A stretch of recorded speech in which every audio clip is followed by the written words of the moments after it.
Hi everybody. Well, today I'm taking a little bit of a breather from all of the projects that are on my to-do list outside in the garden. I wanted to do a little refresh on the nightstand lamps that are in my bedroom.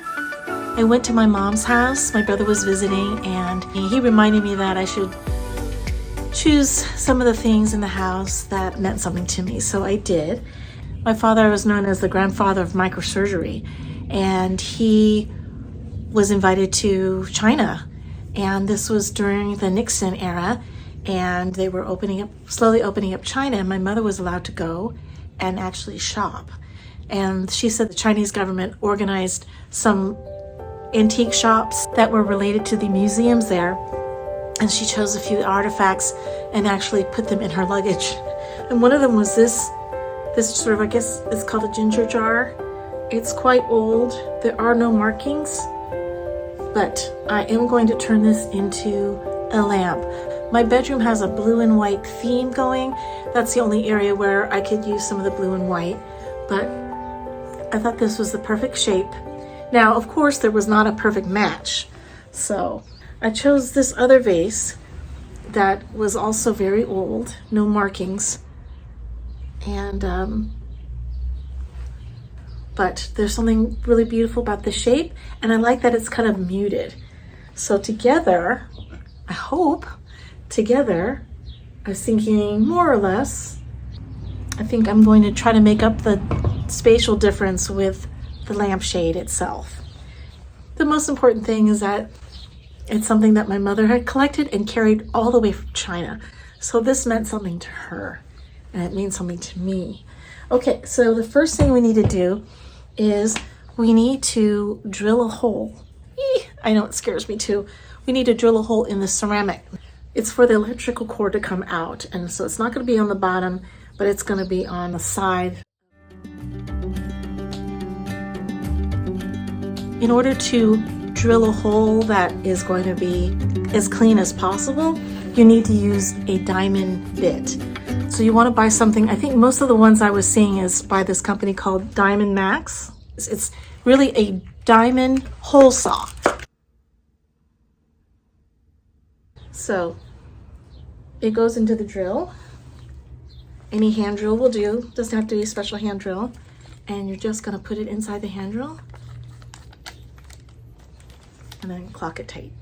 So now the inside of so it's going to make a perfect hole, a round hole. And here is, you can see a little bit of the sparkly sides to the saw bit.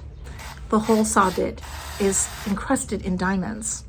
It's also good to have a spray bottle of water or a sponge of water, because once you make your first indentation and you're starting to grind the hole, you want to keep the bit cool. I don't have an extra pair of hands to hold the vase, and I don't want to put the vase on the ground, obviously.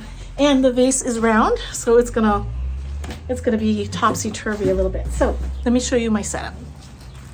I took a cardboard box I had on hand because I'm dealing with a little bit of water. Just took a garbage bag and lined the box like so. There's not gonna be that much water, but in case. I just took a little towel to buffer the ceramic. So this is going to be my front, and then directly in the back, just going to take a marker and mark where I want the hole to be.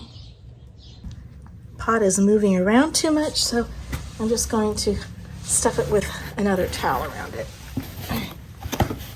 It's going to keep it from going anywhere.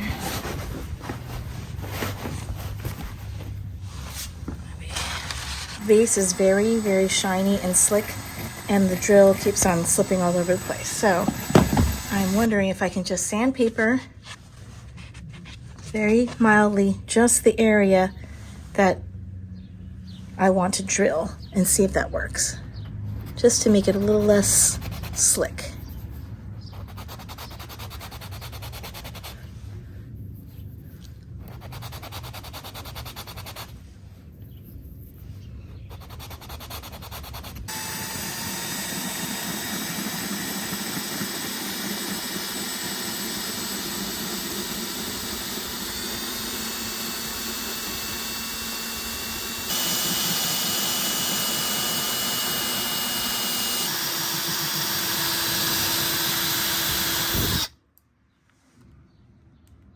not so bad, not so bad.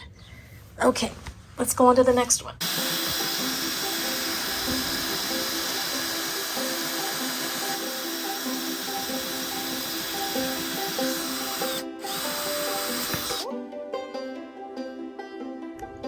So the good thing about these vintage vases is that they are very, very thick.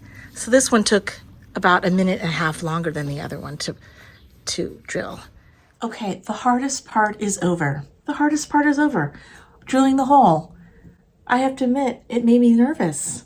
The first thing we want to do after we have drilled our hole, we need something that will cover this opening of the vase. I didn't really have a proper vase cap, so I just went to the hardware store and bought a chandelier ceiling cap. You know, the chandelier goes through this and it's fine. Because who's going to really see the top of this thing? And then this is going to fit right on top of the mouth of the vase. There are a lot of lamp kits you can buy, but I found this one on Amazon and I wanted to just give them a shout out. It's from a company called Makely, and everything you need to make a lamp comes in this nice little envelope. And one thing that I read is that this is a female-run American business, and their mission is to help beginner makers find their creative confidence. That's us. That's us, you guys. Okay. Our lamp cord, feed through the bottom. I think I'm just going to keep these together so they're easier to feed through. Here.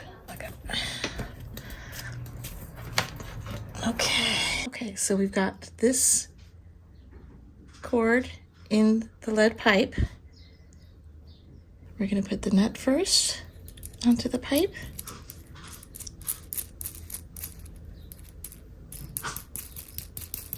Okay, and then we're going to put a washer here.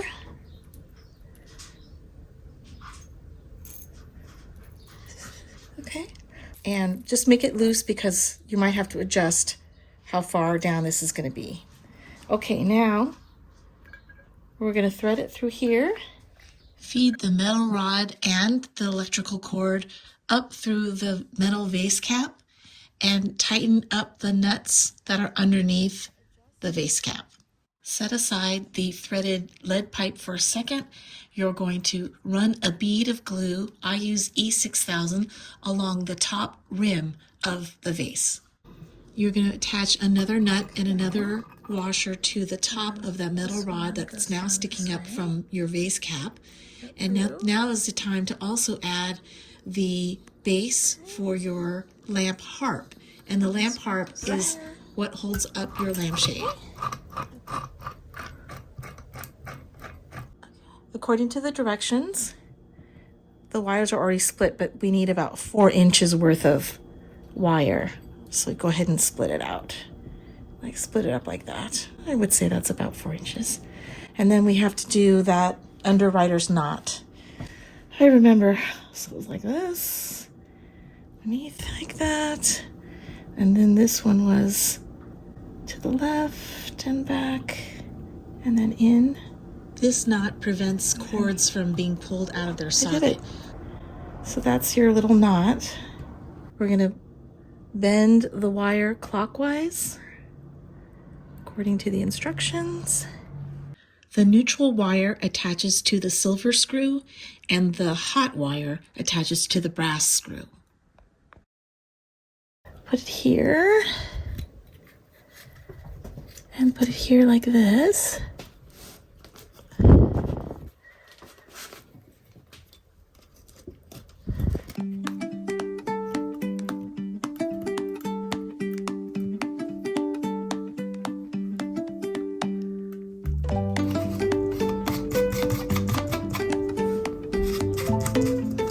Okay, ready? Yay! Okay, I am going to reuse one of the lampshades I made from burlap, and I have to make one more to match. Just cut it all around. It is finally time for a nightstand lamp refresh thanks to Mom. Take a look.